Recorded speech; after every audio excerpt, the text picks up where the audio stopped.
Deriving Snell's law. Snell's law states that when light passes through materials with two different refractive indices n1 and n2, then light bends or refracts at the interface according to the equation n1 sine theta 1 equals n2 sine theta 2, where theta 1 and theta 2 are the angles between the light ray and the normal or perpendicular line to the interface. Here's an example of Snell's law. We have a laser, and it's shining light on some glass. And the incoming laser beam bends or refracts when it reaches the air-glass interface, because air and glass have two different refractive indices. Air has a refractive index of about 1, and glass about 1.5.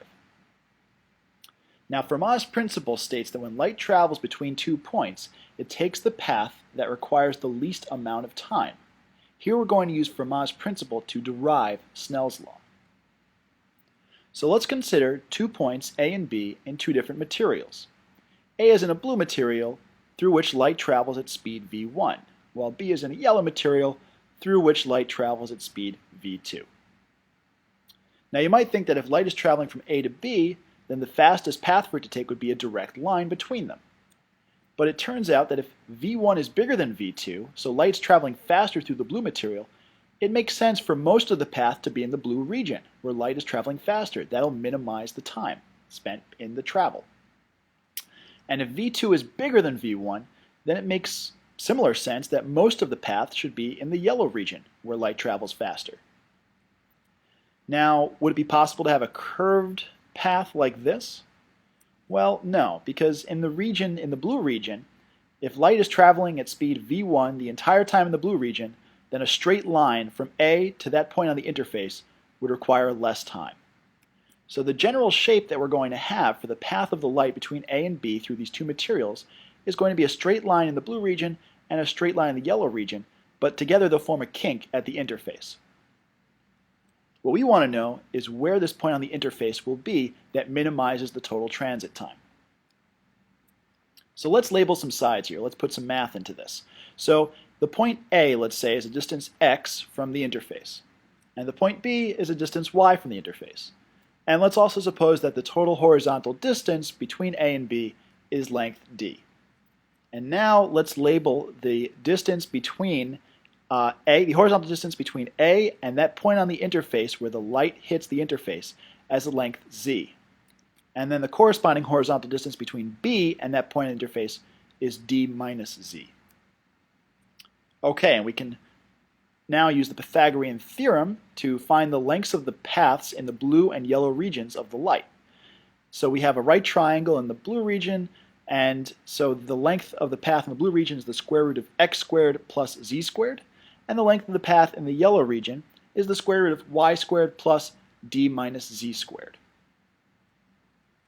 So our goal here is to find length z that minimizes the travel time between A and B. We're trying to find the point on the interface that minimizes the time that it takes for light to travel from A to B. Now let's recall that speed is equal to distance over time, and so time is equal to distance over speed. Now we can find the time it takes for light to travel through the blue region by taking the distance that light travels in the blue region divided by the speed at which light travels in the blue region, using time equals distance over speed. So t1, the time it takes for light to travel through the blue region, is the square root of x squared plus z squared, the distance, divided by v1, the speed of light in the blue region. And similarly, t2, the time it takes for light to travel through the yellow region, is the square root of y squared plus d minus z squared, the distance, over v2, the speed. And so the total time it takes for light to travel from A to B along this path is t1 plus t2, or the square root of x squared plus z squared over v1, plus the square root of y squared plus d minus z squared over v2.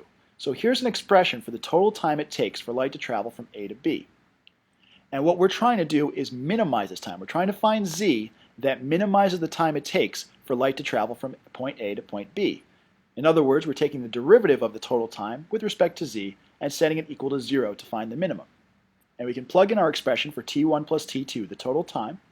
And so really what we're doing is we're taking the derivative of this expression and setting it equal to 0.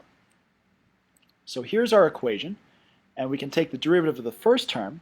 v1 is a constant, so it can come out. It doesn't depend on z. And now we're left with the derivative of the square root of x squared plus z squared. We can use the chain rule. The derivative of a square root of x squared plus z squared is equal to 2z over 2 times the square root of x squared plus z squared. And similarly, we can find the derivative of the second term. It looks pretty similar. Now note that we have 2's in the numerators and the denominators of each of these terms, so they'll cancel. And we can move everything to the right of the minus sign over to the other side, leaving us with 1 over v1 times z over the square root of x squared plus z squared equals 1 over v2 times d minus z over the square root of y squared plus d minus z squared. Okay, so here's our current expression. We're going to simplify this by first drawing in the normal. Notice we don't have any theta 1's and theta 2's which appear in Snell's law, so we're going to try to get those into our equation now. So we've drawn in the normal line as the dashed line, and theta 1 here, the angle between the light ray and the normal, is now labeled in red. And here's theta 2.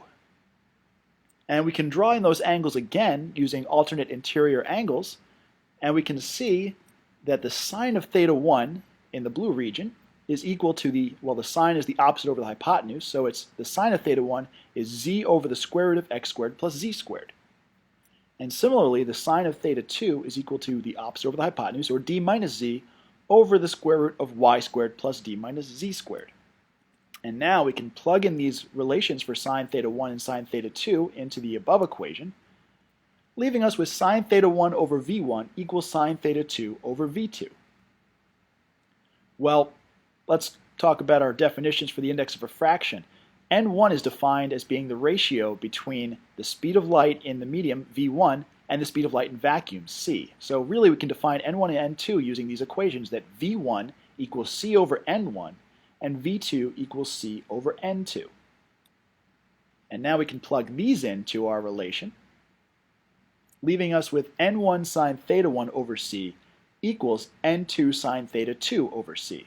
And now the c's cancel out, leaving us with Snell's law.